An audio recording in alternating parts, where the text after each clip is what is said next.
Hi, I'm Mike Volpe from HubSpot, and I'm here with Paula Berg from Southwest Airlines.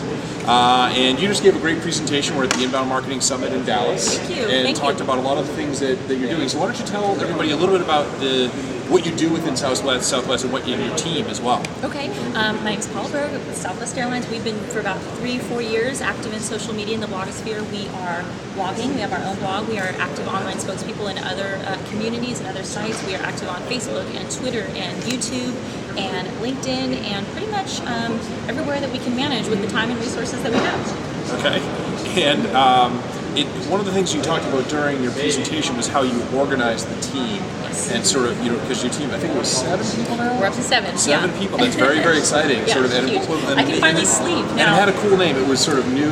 We are the Emerging Media Team. The Emerging Media Team. So very interesting. Thanks. And how do you organize those people? How's everybody organized?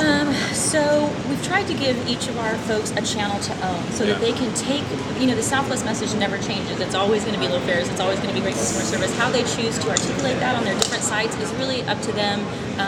They have the task to translate those messages into the right voice and fit with their audience. We do have some people that are dedicated to video now as well, since that's such an emerging role. Okay, cool. And so you guys, you're in a very, very regulated industry. And one of the things that I think is interesting is you've done some relatively cutting-edge things. Like, I know that your tweets, your activity on Twitter doesn't go through legal. Right. So someone can say whatever they want. That can be really, really scary, especially in a very, very regulated industry.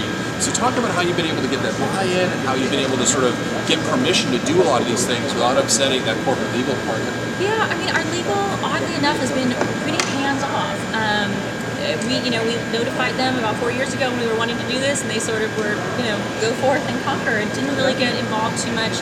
And so as we sort of gain their trust, they've still been pretty hands-off. Occasionally we'll run things by them that we think they might want to take a peek at before we run with, and in which case they'll turn them pretty quick for us. All the people that are speaking on these sites are official spokespeople that we have chosen because we trust them, because they ooze Southwest, because they just get it.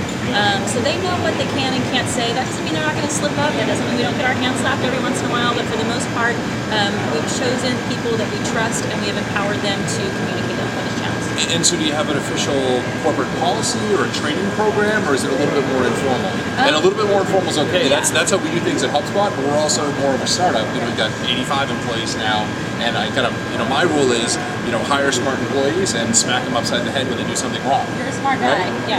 But I don't know at a bigger company. Do you guys have do you have a policy at all, or training or things like that? It's all emerging, just like our team and our social Yeah. media efforts. We started pretty informal. We had a policy up on our blog that just talked about what we would and wouldn't feature, and then we've slowly started to integrate some policies internally for our employees. But we don't want to hinder anyone. These are our experts. These are our greatest ambassadors, and we really want to encourage them to be participating just appropriately. So we're still sort of refining some of our policies, which I think is a good thing, because we've sort of seen where we didn't come out with all these rules, that would hinder people. So we've been able to see what do we need, what kind of guidelines do we need to give to encourage them, not discourage them.